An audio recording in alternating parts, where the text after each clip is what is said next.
Makes you wanna go.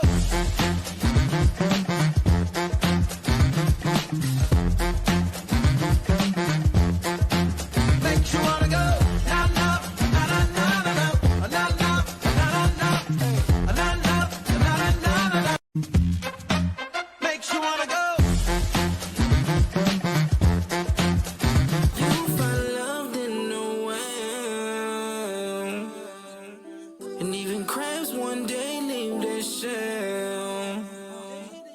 Ooh, I'm different, ooh, tell me how I'm different. Ooh, I listen, ooh, tell me I don't listen. And I'm living, ooh, tell me something different. Ooh, you, ooh, I thought you was Christian. You need to tell me what you didn't do. I don't want no stories, baby, unless this shit is biblical. I wanna fuck your ass, nigga, look what he did to you. I left staying and came back to a different you. I tried to pick you up and show you it's a different view. When it comes to being wrong, you just pick and choose. You got this kid confused. I spent 2 years fixing you. Look what the mission do. She got a new go hitting too. They call it fairy tale, why? Cause it's fictional. Breadcrumbs, bird head, get pigeon food. She just want $1, she spreading that Uchiwala. Get paid all day and throw fits like a toddler. Girl, I ain't got to stay nowhere. Baby, it's not me, it's you. And you ain't got to say nothing, cause everyone knows it ain't true. I hate when you waste my time, I know. I just learned to quit talking. I should learn to keep walking. And ever since you came around, I'm broke. Now I'm on IG flossing. Don't be mad, be awesome. Hey, everybody. How's everybody How today? y'all doing? How's Oh, everybody doing? Good to see y'all. Yes. Thank you, Nikki G, for coming back to school. yes. Thank you, Gigi, for being here today as well. Thank And you. we have a My very pleasure. special guest, Mr. BeSelfliss. Thank you. Yes. How you guys doing today? Good. Right. Doing great. Yeah, Thank you. yeah. All Thank you right. guys Now, for having me on the platform, yo. It means a lot, yo, and I can't wait. We got a lot to talk about. yes, you're so welcome. Listen, everybody. The name of that song is Waste My Time. Is that correct, B? Yeah, the Right. song is called "Waste My Time." All righty. And he's from SKYIV Records. And BeSelfliss present his latest single, Waste My Time. The record kicks off with a relatable intro that sets the tone for an emotive performance. Relationships are like shoes, he says. You will find a pair you like, might even love, but you will outgrow them. It's only when you are fully grown emotionally and your feet stop growing is when you find that perfect pair of shoes. I love it. Right. BeSelfliss touches on falling in love with someone who isn't ready to share the same level of commitment and the emotions that come along with the impact that impact the mind, heart, and soul. All righty, and that was the inspiration behind "Waste My Time." Can you give us a little backstory on that? Yeah. The song is extremely personal. All of my music comes from real life experience and real stories. I challenge any artist that's out there to make a hit record off of their real life. You know, it's something that I feel like the industry is missing. You know, when it comes to creating music, a lot of people are just saying what people want to hear, and that's why music all sounds the same. Now, the story "Waste My Time" was, you know, a true story. I fell in love, you know what I'm saying? And no one likes to have their time wasted. So I feel like that's where I really connected with a lot of the people that identify with this song, you know, and I truly appreciate everybody that, you know, listened to the record and reached out and told me their experiences where someone wasted their time, you know what I'm saying? Because it definitely made me not feel alone, you know, and I'm happy that the record also made a lot of listeners not feel alone as well. It's a very nice record. I like it. And I guess one of the things that we should do when we're dating is make sure the person that we're dating is dating with the same potential. You know what I'm saying? And then we won't waste our times. But people sometimes present their representative and not themselves. And that's the hard part about dating is cutting through the representation of what you're seeing and being introduced to the real person. It's Yeah, a I agree. risk, right? We don't all know if we're wasting our time or not. Right. Yeah. extremely difficult. You know, I feel like everybody, when it comes time to dating, I feel like you can't really help who you're attracted to, which makes it extremely hard to find out if the representative is real or not. And I feel like there's a couple moral compasses that you can have to identify if that person is actually for you. I like to, you know, tell everybody, you know, especially when it comes to partnership and love, and even business. You know what I'm saying? If God is number one, that's a good direction right there. You know what I'm saying? So, you know, I always look out for something like that first. If I can find God and see God in somebody, then I definitely understand that I'm in the right direction. And he'll always lead me to where I need to be. Good, good. That is so true. Do you are most of your songs based on relationships? The majority of them is at this point. I feel like I've hit an era in my life where I'm just like, you know, talking about my true experience, and you know, it's been a borderline traumatic for me to deal with, you know, what I went through. And I feel like, you know, by me locking in the studio and me just talking about my true emotions and feelings, that's just what came out of me, you know. And I feel like, you know, in the future I do have and I do have music right now that I currently made that has nothing to do with relationships, but it stays on topic as far as me talking about my real life, you know. But you So know what? Be selfless. A lot of entertainers, old school, that's all they talked about was yeah, relationships, love, and romance, and they became millionaires. So keep yeah, doing what is in your heart to do. yeah. Okay. Turn pain into a million, right? Yes, set That's right. yourself apart from everybody else. You know, that's Yeah, don't be the norm. Be the yeah, difference. Yes, definitely. yes. Yeah. Would you consider this hip hop that you do, or Well, the roots of my music, it all started in hip hop. I was a rapper, you know. I used to battle rap, and I would consider myself an MC, a lyricist. And there's punchlines in my music, but I'm formatting it to be more acceptable by the world by me singing.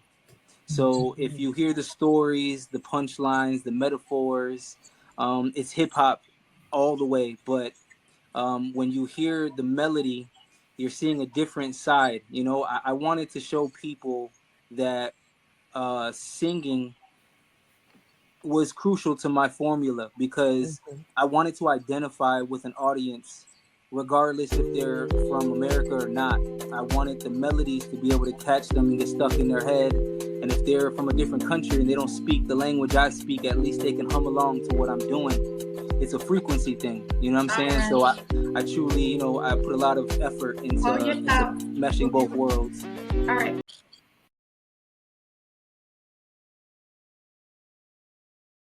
Howdy, welcome back. So, Mr. Be Selfless, you were speaking. Yeah, I was just saying, you know, to be able to mesh both worlds of lyricism and melody into my music, it helped me identify to basically a broader audience. Everybody can rap, but what separates an artist with true talent is when they can sing as well. You know, it's really hard for people to be able to have the melodies, the selection, and the vocal ability to be able to do that. I feel like by me choosing to sing on the music with a hip hop dynamic, it also separated me from all the people that are just talking on a beat, you know? Right, right. And Yeah. I like it too. Yeah. Now, I love the fact that you said you pull it from your own experience. That makes it authentic. It makes it authentically who you are. So let me ask you this. Is it strictly relationships, or are you an observer of the world and what's happening around you or other people's relationships, or is it just about you? Well, I feel like my storytelling abilities when it comes to making music, it takes me out of the driver's seat and it allows everybody to be the driver. You know, it's never too personal where it's like, you know, I went to the DMV in Tampa, Florida, and I met my Spanish, you know, love interest. It's never like that. It's more along the lines of me talking about like, you know, what it is to feel like getting ice cream on a first date. You know what I'm saying? That's something that a lot of people can relate to. Or, you know, going shopping with your significant other or going to a beach and enjoying the sun. But, you know, being so in awe with that person Yeah. that you forget you at the beach. You Yeah. know what I'm saying? Yeah. That's Yeah. that's more of the feelings that I portray in my music, and it really has nothing to do with my individual experience. Even though I am expressing myself and as an individual, a lot of people can see themselves in my music. So that's my favorite part is when somebody reaches out and says, "Bro, I went through that same thing, bro. Like it made me cry, or I was at work and I had to leave work, man, because the song hit me too hard, bro." And you know, when the music can identify with a fan base or even people that are just music lovers and take them out of the listener chair and put it into their real lives, I feel like that's what really determines what a real artist is. You know, someone that can make timeless music. And I feel like I've kind of cracked the code when it came to that. I'm like the king of catchy. You know? Yes. Yeah. It's romanticism in a way too, you know? Yeah, Yeah. Yeah, yeah. That's what they did a lot of back in the day, the yeah, love songs. And I think love is a universal language a that hundred. everyone can understand. And so I think that's why your music is so relatable for that reason. So, do you write all of your music, your lyrics, or do other people help you? Do you have a team? Well, for the last 4 years, I haven't written a song. I've literally just got into the recording booth and I freestyled everything. This is Wow. all coming directly from how I feel in that moment.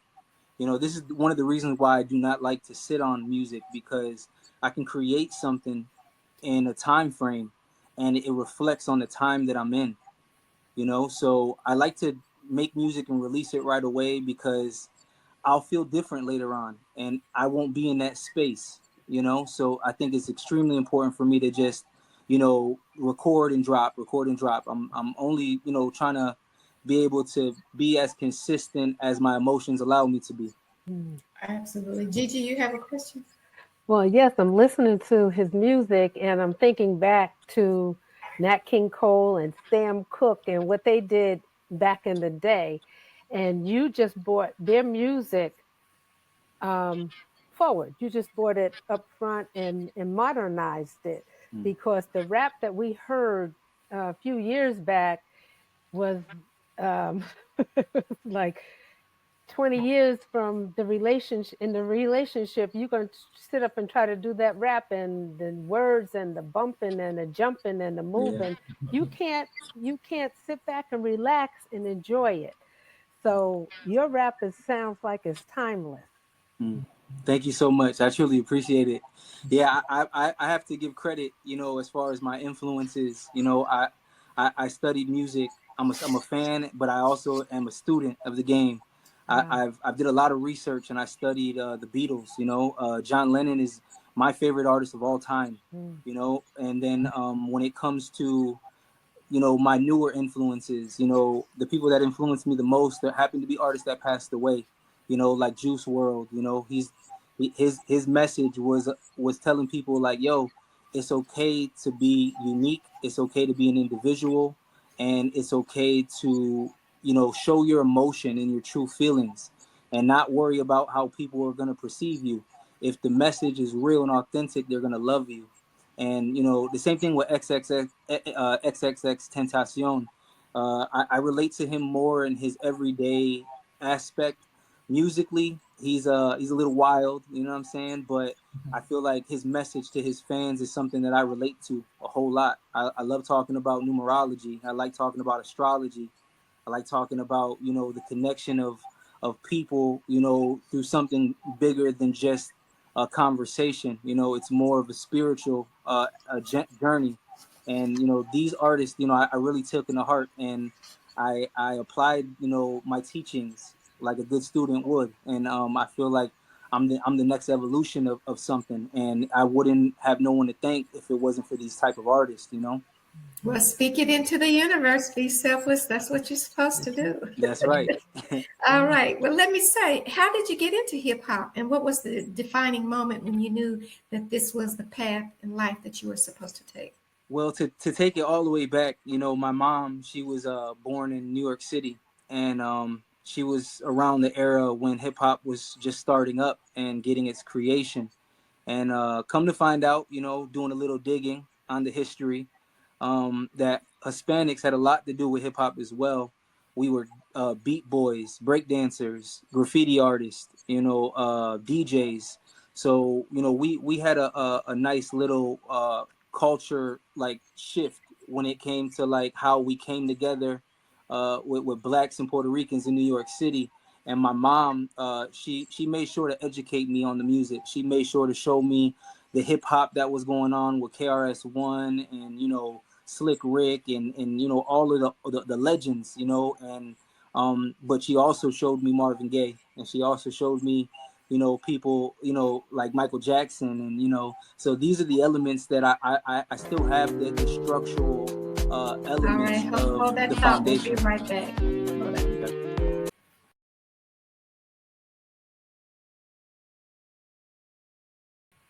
All right, we are back. And so, as you were saying, be selfless.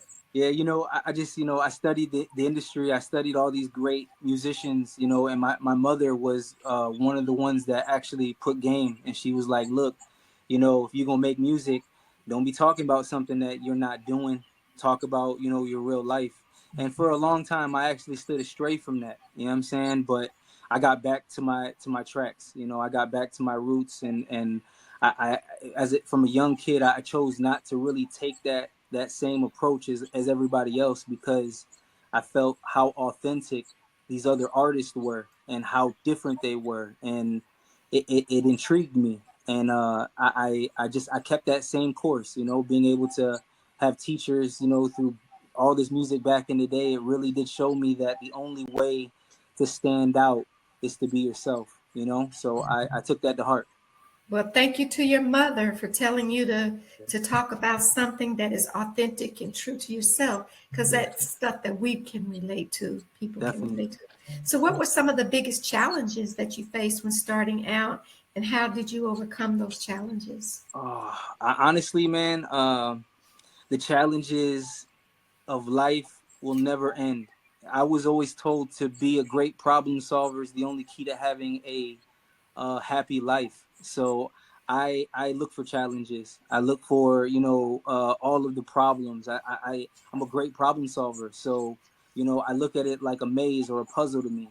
So whenever I come across something that I haven't actually dealt with before, or I deal with some people that I don't know how to handle, I look at it from every perspective, and I don't ever think that it's really a challenge or a negative introduction, when it comes to, dealing with music and life and stuff like that. I kind of take everything on by the horns. I'm a tourist. So that's my method, you know? So, from listening to you speak about your mother and how she grounded you and everything, how do you approach the lyrics? You're a lyricist as well. Do you write your own beats and lyrics, or just the Well, lyrics, or how do you production approach it? wise, I Mhm. actually have a production deal. I signed with a company called Last Atlantis, and they do all my beats. And then when it comes to the writing process, the lyrics and stuff, I believe it's divine. I don't even think I'm writing it. It's just it's flowing through me. I'm getting a download from source, which I would say is God, or something Mhm. spiritual that actually like goes through me, because I sit back and I listen to my own stuff, and I'd be surprising myself. I'm like, what did I say? Why would I say that like that? I don't usually, you know what I'm saying? But it also, shows me that there is a higher power, and the music is so universal. When people hear it, they start hearing different messages that mean different things to them. So I believe my messages and my music, it might be a personal thing for me, but I feel like other people are finding a meaning in it within the songs for themselves, which is beautiful. I love it. I love to be able to create something and someone comes up to me and says, "Hey, when you said this line, bro, did you mean this?" And I'm like, "Nah, not really. But if that's how you took it, that's how you were meant to interpret it." You know what I'm That's saying? beautiful. And I love it. It's beautiful. It Yeah, really is. That yeah, is beautiful. it is. You made me think of a very old soul with a contemporary spin.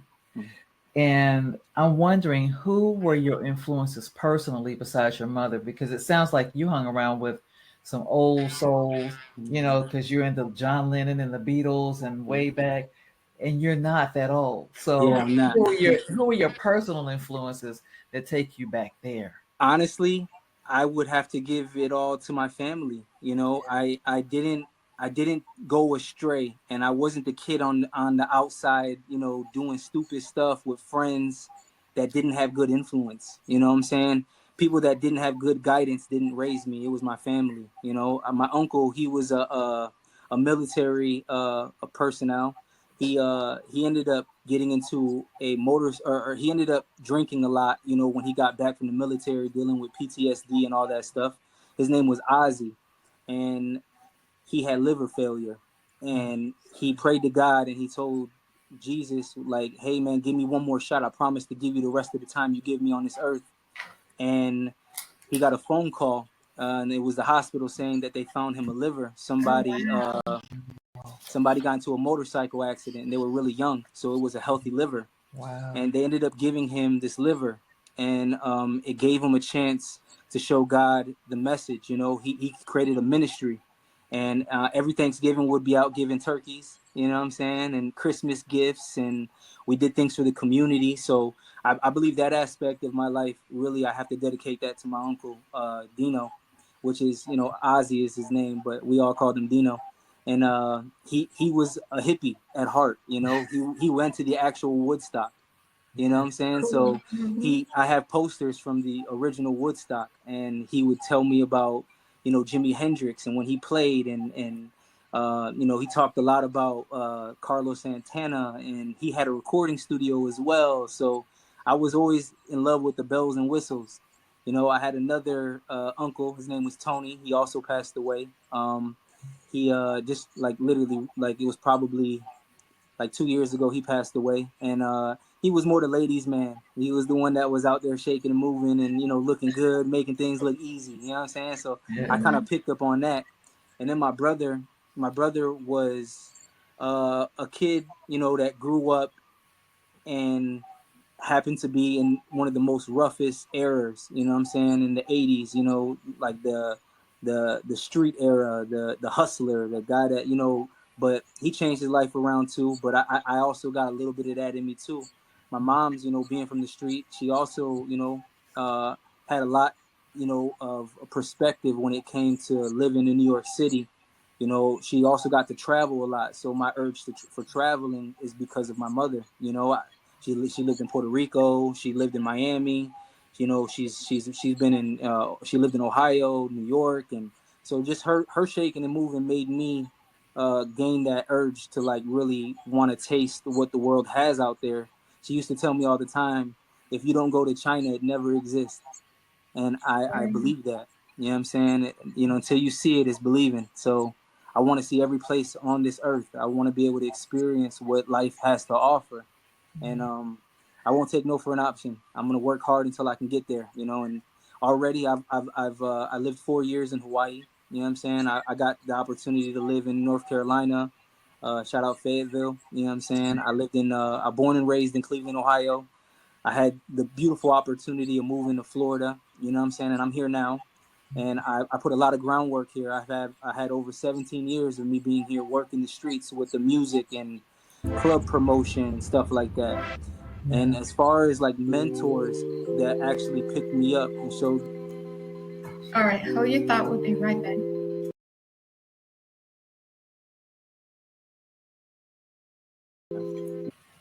All right, we are back. Okay, continue. Be selfless. Okay. Yeah. So as far as my mentors, you know, I was fortunate enough to come out here and really put a lot of work in with a lot of musicians, and I got to shake and move. And I come across a person by the name of H, and his, if you want to find him online, is AYCH. He has his own company out here called H Events, and he has a music festival that he does every year. It's an annual music festival in the city. It's a staple now. It's been 6 years and up and running. It's called Loud on Seventh, and he's been one of my biggest mentors. You know, as far as like putting me in position to win. You know, I also have been around people like my distributor. His name's Capo. He's from New York City. Um, I also was fortunate enough to work with Dollars, a professional tattoo artist, and me and him did a lot of music in his earlier, you know, stages of his career. But he ended up becoming a professional tattoo artist, and he ended up going on TV shows on MTV, and then he also went on some shows on Oxygen Network. You know what I'm saying? So there's a lot of people around me that actually kept me, out of trouble, and showing me that, like, yo, while these knuckleheads is out here doing that, you should be out here doing this, because if this is a race you want to play, it's not gonna be good, for the people out there running around trying to be tough. You got to run around being smart, and those are the people that last. So I've been fortunate enough to actually put my brain to work. Well, that's awesome. Awesome. Gigi, you have a question. Yes, I was just wondering. I don't know if I missed it earlier, but did you do you have any formal education in music or in English or in a language, or Um, you just picked it up? Honestly, as far as teachings, this is the first time I've ever said this, and I'm gonna say it. I was in special ed classes, and I am self-taught. I Very not good. only am amazing with the music stuff, and I put my over my 10,000 hours in.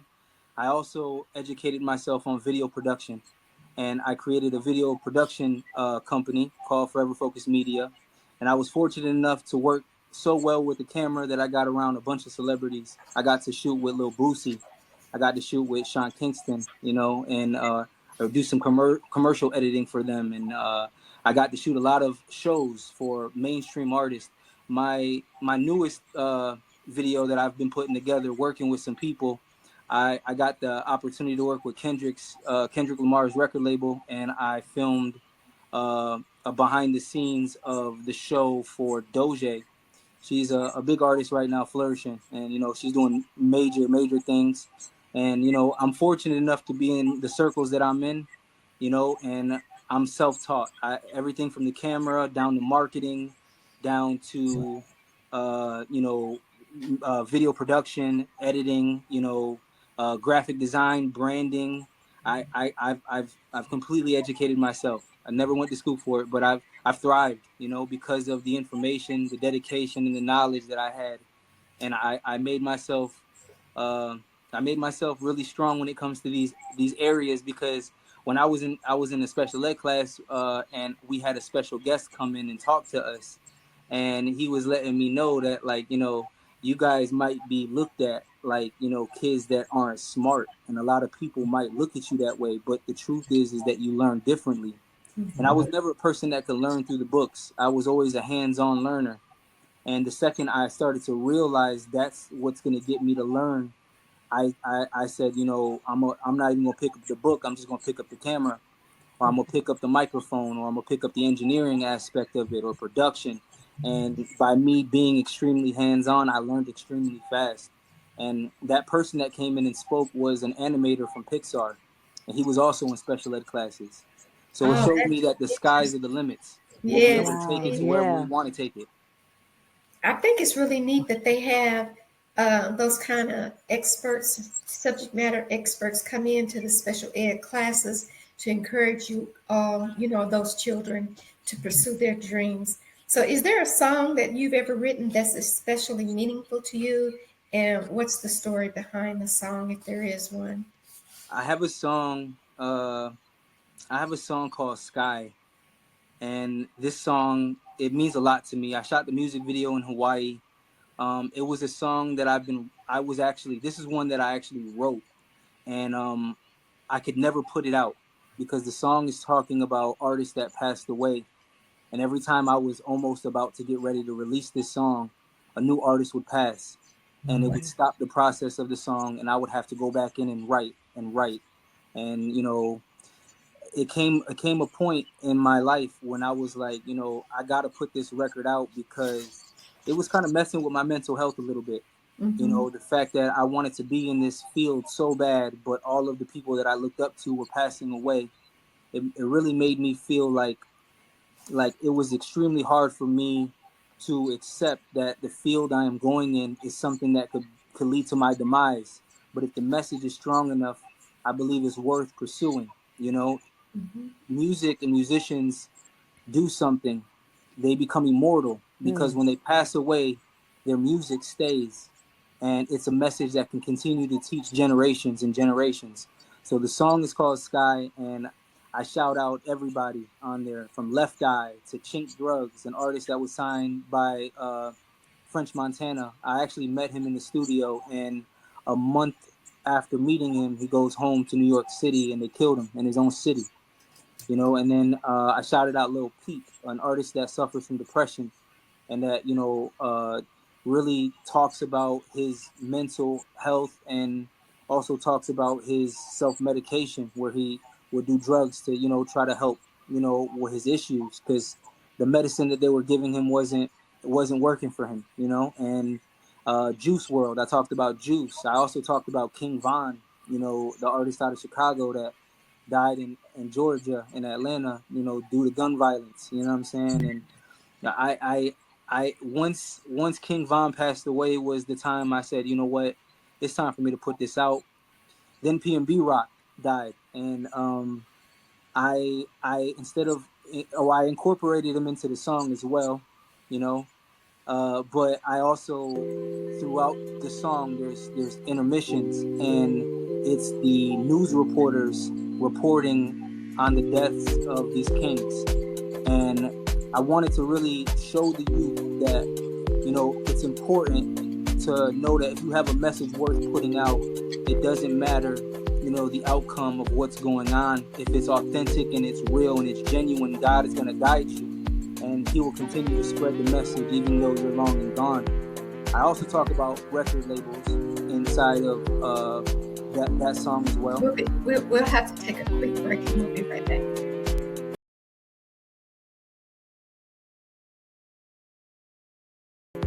All right, we are back. Okay, as you were saying, Be Selfliss. Yeah, and in that song Sky, I also talk about record labels, and I talk about how a lot of record labels are profiting off of the death of their artists. They're actually signing artists and profiting 3 times what they would have if the artist was alive, and they're actually profiting off of the death of them. And there's a bunch of record labels out there that actually get insurance cases on these artists without them knowing, and when they die, they profit off of that as well.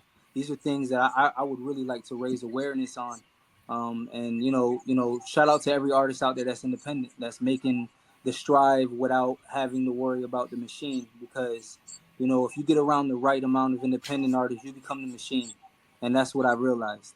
Yes.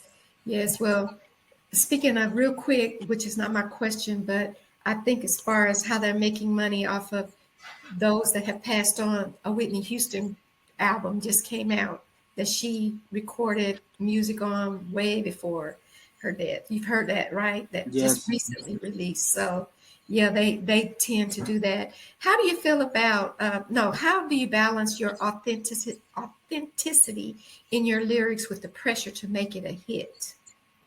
I think authenticity is originality, and what the game is missing is originality. So if it's extremely different because you are just being yourself, it will automatically make people gravitate towards it, which will make it a hit record, because people want to hear new. It's not about, talking about the same thing. It's not about, having the same drum patterns or the formula. It really isn't anything to do with music. It has everything to do with the frequency. And, stories are vibrational patterns. And I've started to realize that. And by me understanding frequency and patterns, I understand how to make the music catchy. Now all I have to do is apply my story to it. And this is where I believe there is no real, blinder when it comes to it being a hit record if it's being authentic. Okay, that's a great answer. Well, I heard you say something about the influences of your uncles, that you listened to music, you came up with them. You were destined to do this. I don't think you could have escaped it at all if you wanted to. So, how long have you been doing this? I've been doing this since I was a child. I've been doing it, honestly, since I would say maybe 11 years old, 10 years old, and I'm 35. Really? It And took when me did you this go long. I'm sorry, go ahead. Yeah, it took me this long to really, get in my bag and, stop chasing women and, stop playing the game. You know what I'm saying? And that's what life is. There's a warrior phase in a man's life when, he's young and he wants to go out there and experience, and he doesn't want nobody to teach him the lesson. He wants to learn it himself. It's a different phase when you leave that warrior phase where you're a young blood and you grow up and you start to say, okay, you know what, there are people out there that do know more than me. And when I started to take direction with the people around me, you know what I'm saying, it was something that really did change my mindset, my mentality.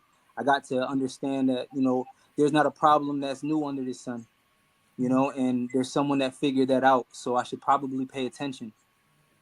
Okay. Yeah, that's Yes. awesome. Yeah, Yeah. yes. So, and how long have you been doing it I could just professionally? Professionally, I would say within the last 4 years, I really just locked in. After that heartbreaking situation I went through, I locked in. I literally became a hermit, and I didn't leave anywhere. I didn't go to no events. I literally spent every day for the last 4 years just creating and making music. And I have a catalog right now that is probably over 50 records, and I only have 10 records out right now. So I was very selective with what I put out because of quality control. You know, I did Mhm. want people to look back at my catalog like they would a Michael Jackson's catalog and say, you know what, he don't miss. And everything that I've been creating at this point, I haven't missed. I've been able to create records that people was like, hey, play that again, bro. That's stuck in my head. You know what I'm saying? And to Yeah. me, I think that right there, it shows, man, that I'm on to something. And you Yeah. know, when you shine this bright, and I don't want to toot my own horn, man, but when you do shine this bright, it does intimidate people. It makes people insecure about themselves. It makes people not understand why you are where you are. But when you've applied yourself and you put that effort in, and you put your 10,000 hours in, and you know, it's kind of easy to see why it's me right now, you know. And for the Yeah. people that do view me in a light where it's like, you know, why him, I want you to know that it's going to be your turn next, Yeah. because if you work hard, you'll get to wherever you're gonna go. And I wish all of you guys success. You know, anybody that's gonna look at me thank you. and not understand why me, I want you to know that I still pray for you, and I want success for you, your family, your children. I want success for everybody around you, and just be patient, young blood. That's it. And I Thank you. appreciate your putting that out Yeah, there to the other hip hoppers to let them know that this is your time and their time is coming. And I appreciate that. That's words of encouragement. So we are close to wrapping it up. I have one question to ask you before my co-host takes us out of here, and that is, if you could work with any artist that uh, dead, if he was alive or alive today, who would that be? Okay, I'll pick two artists. I'll pick one that's alive and one that's dead because there's a lot of Okay. them, right? So it's Mhm. like my first artist that would be considered dead would be John Lennon.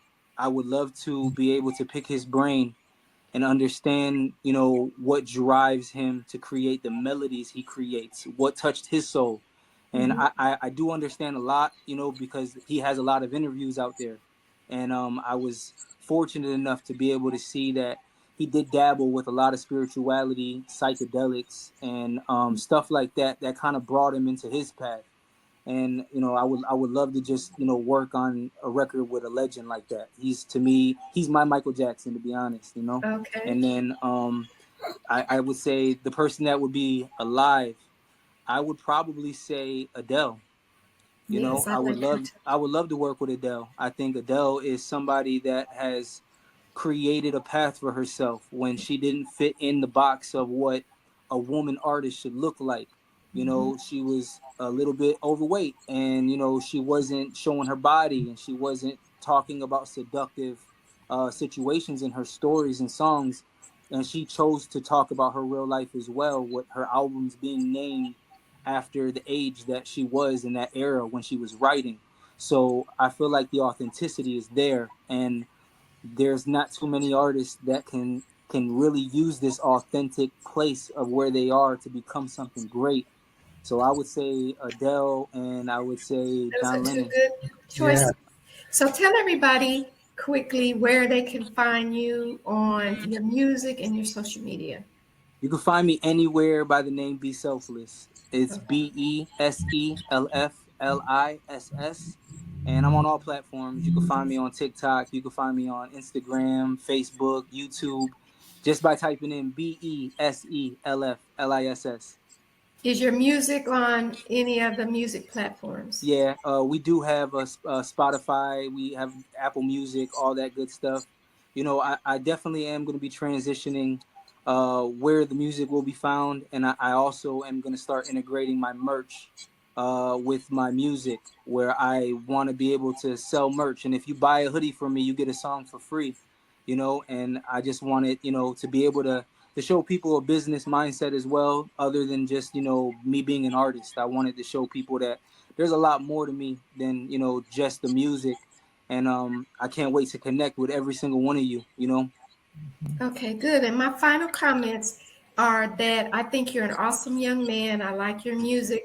Everybody go to Be Selfless social media, and probably there you can tap in on how to support his music, how to buy his merch, and just follow him. And yes, I like that. I want to thank you, Be Selfless, for taking a few minutes out of your day and come and gab with us here on Gab with Golden Bronze. Everybody out there in DuPont world, follow and support. Be selfless. He's going places. He's put it in the universe, and I'm putting it out there for him too. And I appreciate you for coming on to my show today. All right. Yeah, And I want thank you to, so much. you're so welcome. And I want to thank both of my co-hosts for joining me today on Gab with Golden Bronze. Everybody, I'm going to say that if you come back tomorrow, same place, same time, we will be right here with a special guest that will be knocking you off your feet, or a special topic that you'll find very interesting. Either or, come back tomorrow and check in with Gab with Golden Bronze. I really do appreciate it. And right now, our co-host is going to take us on out of here. Thank you, All everybody. right. Come back tomorrow. All right. Whew, it's been a great show. So we're so glad that you joined us here on Gab with Gold and Bronze. We had another great show. We always want to bring you various topics in our discussions that range from educational to lighthearted. So one of the things that Golden Bronze mentioned earlier is the Gab with Golden Bronze show sponsors the Golden Swan Cadre. I am a proud member of Golden Swan Cadre, which is a 501c3 domestic nonprofit organization that advocates against domestic violence towards women. We also advocate for women's health issues, mindfulness, and self-care. Golden Swan Cadre assists women after they begin their single head of household journeys with helping them to decor one room in their home. We offer peer to peer support, empowering women to take control of their lives. We educate to help women to understand what domestic abuse is, which encourages them to seek out resources and therapy to help her work out the trauma brought on by abuse. So, Golden Swan Cadre is mostly self funded. Therefore, we're asking for your support through donations, anywhere from $1 to $100. Every dollar adds up. So here are the ways that you may donate. If you use Chime, enter $ Golden Swan Cadre. The G, the S, and the C are all capital letters. PayPal, enter thegoldenswancadre.com. You may go to our website, which is www.goldenswancadre.com. Look around in there and see what we're doing. If you use social media, go to Instagram, visit the charity section to find the official _ Golden Swan Cadre. Facebook, visit the charity section to find the Golden Swan Cadre. Join us in making a positive impact today for this worthy cause, and we thank you in advance. Now, some last business. We are now expanding. You can hear our show on the Village Global Network Radio every Saturday at 12 noon Eastern Standard Time. Tune in and hear us there, and come back to see us here. And thank you for joining us. Thank you, everyone. Come back tomorrow.